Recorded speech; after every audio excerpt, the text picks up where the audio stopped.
If you haven't noticed already, a lot of high-profile YouTubers have been getting hacked over the past couple of months. You've probably seen your fair share of those Tesla live streams promoting Elon Musk and some fake crypto BS, which is what those channels become once they're hacked. I did a deep dive into this topic a few months back, but since the issue still seems to be prevalent as we enter the new year, I thought it wouldn't hurt to make a follow-up video that has some more concise information that people can share around so viewers and creators alike can stay informed. So the way this whole thing starts is a scammer will reach out to a YouTuber while posing as a company that's interested in doing a sponsorship deal. Now, a key point, the companies they're posing as are legitimate companies. However, the scammer that is contacting you has no affiliation with the company whatsoever. For example, back in April of 2022, I was contacted by Thomas Elmers from Cymatics.fm. Cymatics.fm is a reputable company. However, Thomas Elmers does not work for them, nor does he exist at all. It's actually a crypto scammer from Russia, and his name in this case was This group of crypto scammers are mostly located in Russia, and the code name for their group is Marco Polo, which I don't know if it has any significance. They communicate mostly through the app Telegram because all their messages are encrypted, and they can kind of keep things under wraps because what they're doing is less than legal. In my last video on this topic, I actually went into more detail about how I was able to obtain this information by infiltrating their group. I highly recommend it if you haven't seen it already. So how does the scam work on a more basic level? Well, once the scammer finds a YouTuber who's willing to take the bait,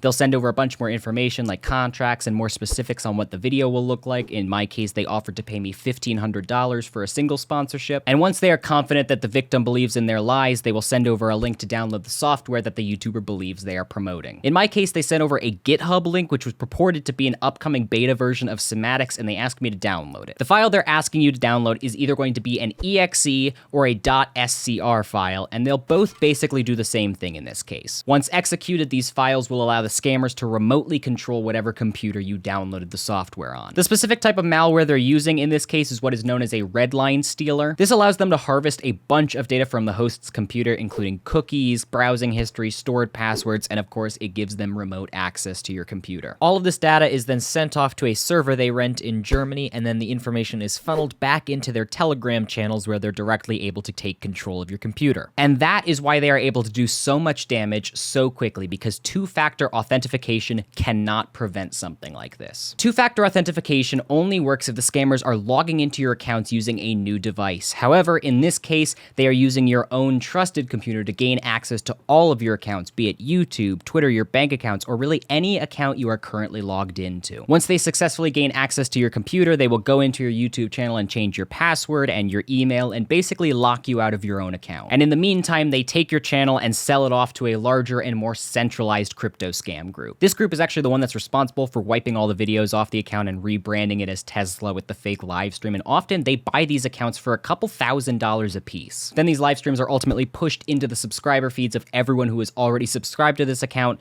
and these live streams are asking for crypto donations that obviously go directly to the scammers, and you'll never see that money again. Within a few days, the channel gets reported enough that YouTube ends up pulling it down, and if they're lucky, the creator gets to go through the grueling process of attempting to restore their channel through YouTube support. But it's not always that easy. If you're not a huge presence on YouTube, or you don't have a large fan base pressuring YouTube to take action, there's no guarantee you're getting your account back. Truly, all of your life's work can be gone just like that, and your only crime is not being famous enough. Now, in my last video, when I talked to the scammer, he tried to justify what he was doing by saying it was only a minor convenience to the YouTube creators because they'll eventually get their channel back, but it's such a flawed argument. Like I said, there's no way to guarantee you'll ever get your account back, and in fact, I bet it happens a lot more than we realize, but we just never hear about it because the person no longer has a platform to talk about it on. Now, at the time, I collected a lot of information about the group, including names, usernames, transactional statements, and messages, and I sent all of that off to the proper authorities. Now, it's going to be hard to prosecute them because, like I mentioned, they are mostly located in Russia, which has its own problems right now, but I want to at least make sure that this information gets out there. I've also responsibly disclosed this information to other creators such as Jim Browning, who wanted to do his own investigation, so it is an ongoing battle. So overall, that's why you've been seeing a lot of big creators get hacked recently, so be vigilant. If you see a Tesla account promoting a weird crypto stream, it's obviously not real and you should report it. And if for some reason your favorite creator really is asking for crypto donations, maybe they're not the best creator to watch. And to creators out there, big or small, please keep your eye out for scams like this. I've collected a bunch of companies that these scammers are pretending to be, and I'll put them in the description, so keep an eye out. In general, always be cautious with sponsorship deals and make sure the representative is actually who they say they are. And don't download any random sketchy software. If you are not able to download the software directly from a trusted and official site, it's most likely a scam. So be safe out there and be sure to spread this video around so we can mitigate the damage that this scam will do. If you're interested in knowing more about the people behind the scam, you can watch this video I did a couple months ago. Trust me, it is a wild ride. Thank you all so much for your support, and until next time, be kind to one another, stay safe, and I'll see you in the next video. Peace.